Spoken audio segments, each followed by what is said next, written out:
राधे राधे, जय श्री कृष्णा। गजेंद्र मोक्ष की कथा के बारे में हम बात करेंगे। वो वीडियो गलत चला गया है, आप लोग ये वीडियो ज़रूर देखिए। आप लोगों को मैं आज बताऊंगी कि किस तरह से भगवान ने गजेंद्र की रक्षा की। त्रिकुट पर्वत पर गजेंद्र नाम का एक हाथी रहता था, जिसकी बहुत सारी पत्नियां और बच्चे थे। वो बहुत ही वहाँ पर आराम से रहा था। एक दिन वो लोग आए तालाब में स्नान करने के लिए और क्रीड़ा करने के लिए। हाथी बहुत ही ज़्यादा कामाल माना जाता है। वो अपनी पत्नी बच्चों के साथ तालाब में क्रीड़ा कर रहा था कि उसी वक्त उसके पाँव को एक मगर ने ले लिया अपने मुंह में। हाथी बहुत परेशान था। अब गजेंद्र क्या करे, वो बहुत परेशान था। 1 महीने तक ये युद्ध चलता है।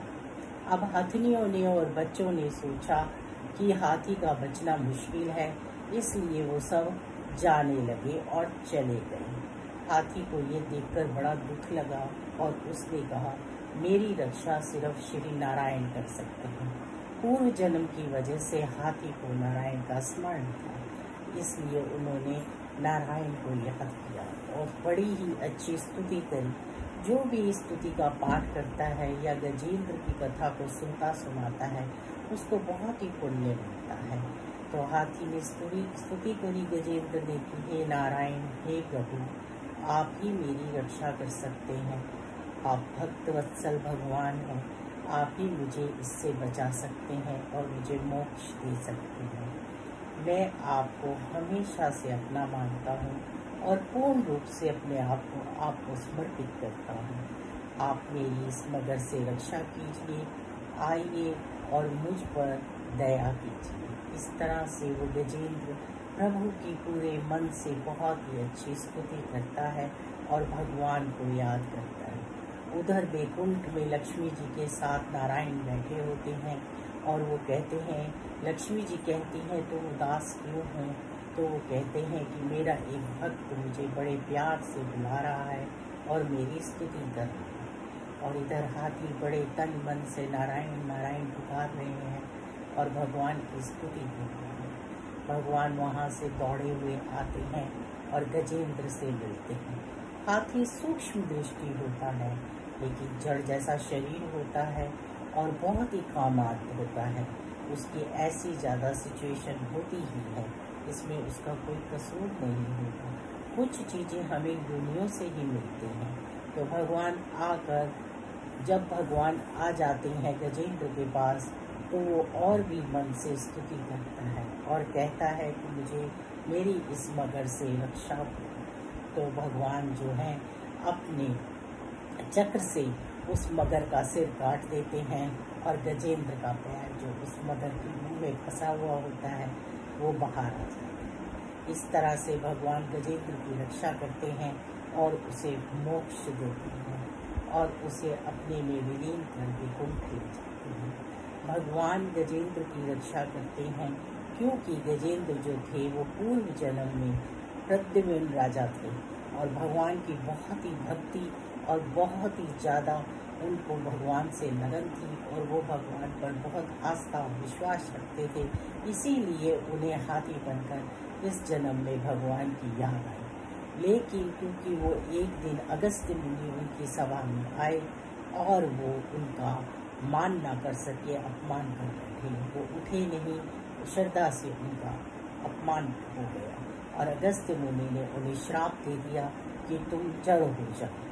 वो प्रद्युम्न राजा को भी जन्म में लेना पड़ा और जड़ बनकर, हाथी बनकर इस जन्म में फिर वो अपनी अंतिम यात्रा में प्रभु को याद करते हैं और भगवान उनकी रक्षा करने आप पहुँचते हैं। तो इस तरह से कई बार हमें श्राप वश भी कई जन्मों को भोगना पड़ता है।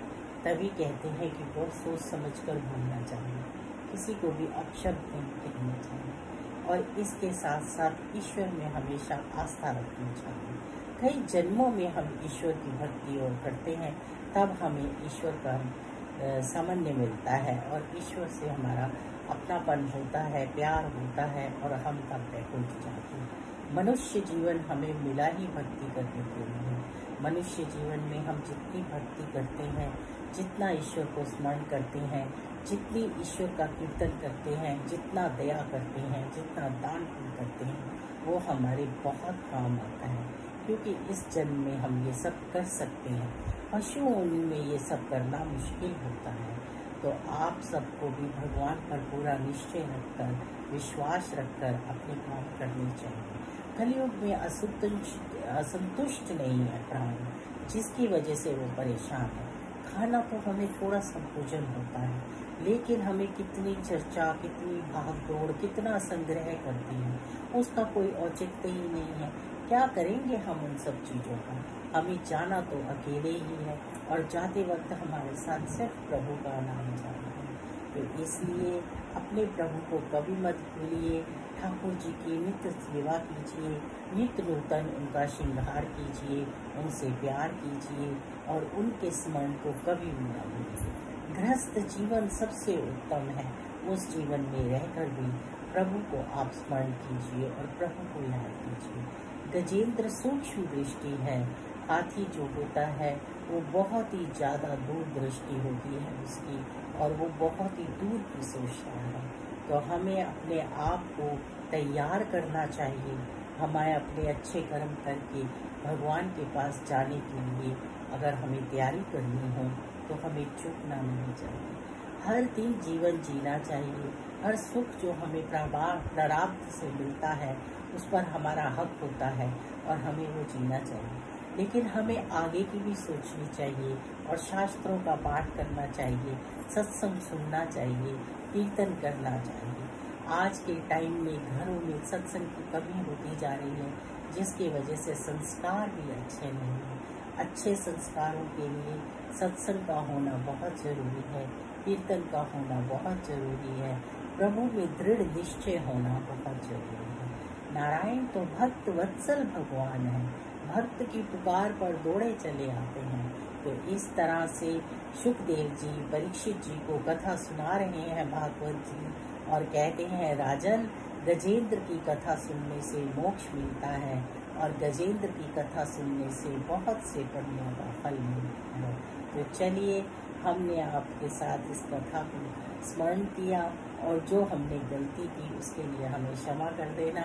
हमारी वीडियो गलत अपलोड हो गई। राधे राधे, जय श्री कृष्णा।